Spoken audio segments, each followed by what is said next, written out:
Please join me in welcoming Prime Minister Scott Morrison. I will praise you, friend, forever.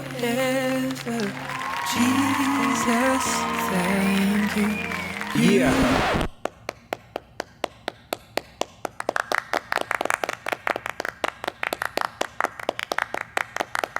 Let me begin by acknowledging the Ngunnawal people, their elders past, present and emerging.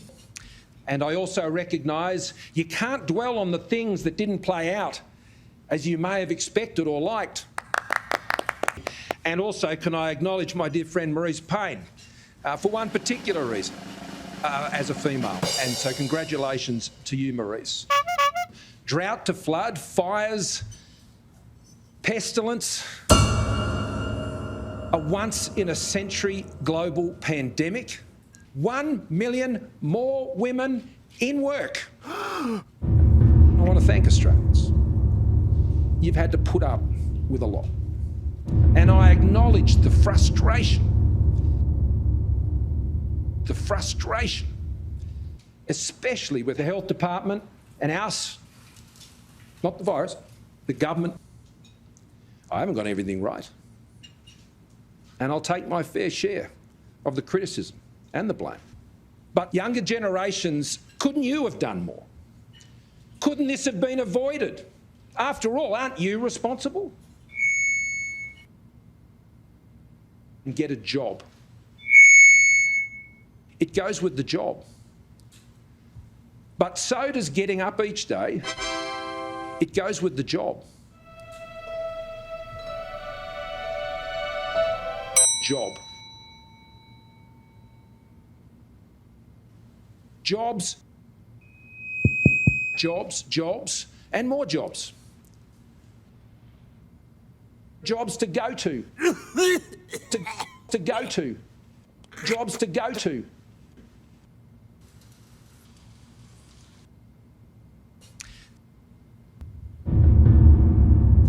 And our economy. The new jobs. Doing your job completely turned upside down. Completely turned upside down. Physically turned upside down. At night, I can tell you as Prime Minister, I can assure you, I can tell you as Prime Minister, I can assure you, I can tell you as Prime Minister, I can assure you that far worse outcomes have been experienced overseas, which we know.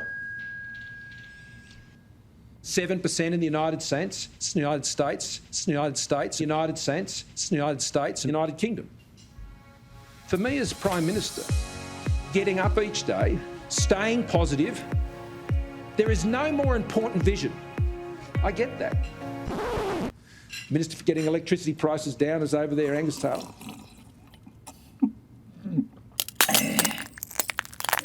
You must have clearly defined principles, grounded in your values to guide your decisions, and you've got to stick to them.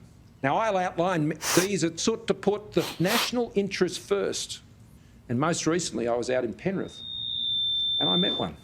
But do you want to take this opportunity to actually say sorry for the mistakes you've made as Prime Minister? Not just about COVID, everything from going to Hawaii during the bushfires. You must be prepared to listen. Through to not having enough rapid antigen tests in place, even as you foreshadowed. And it's fair enough. The rains have come, the cyclone has hit, or a new and completely different strain of the virus, many months in the making, has come and changed all the rules. To see the queues outside Centrelink, to see the lives and livelihoods of Australians disrupted through no fault of their own. First of all, tough. You can't pay for everything. Have you lost touch? But one of the things we have to be very mindful of, Andrew, is that I go out each day and I buy a loaf of bread and I buy a litre of milk. And as my colleagues know, nothing puts a bigger smile on my face. And that's a lesson. We must not live in fear of it. will you apologise for failing to live up to your pledge to hundreds of thousands of people on the NDIS that you would make sure the scheme was fully funded, uncapped and If I had my demand-driven? time over, I would have put it under a military operation from the outset and not later in the year. It's going to be a big challenge in the years ahead, the NDIS. And in the aged care sector, I had to send the military in that night. This thing isn't over yet. It's not over. Peter Van Onselen, Network 10. At the start of your speech, you mentioned your close friendship with Maurice Payne. She described you as, quote, a horrible, horrible person, going on to say she did not trust you and you're more concerned with politics than people. The minister is even more scathing, describing you as a fraud and, quote, a complete psycho. Does this exchange surprise you? And what do you think it tells us?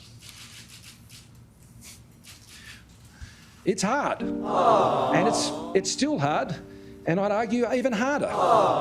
And that's why at the last election, the government took decision to shut businesses down.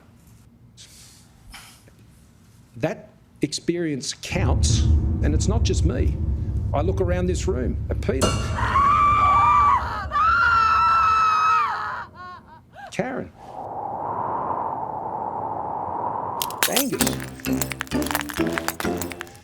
Barnaby. I look around the room of people like dealing with a completely new virus. I can tell you. So you don't have to say sorry about any of those things? I don't know who you're referring to or the basis of what you've put to me. But I obviously don't agree with it. And I don't think that's my record.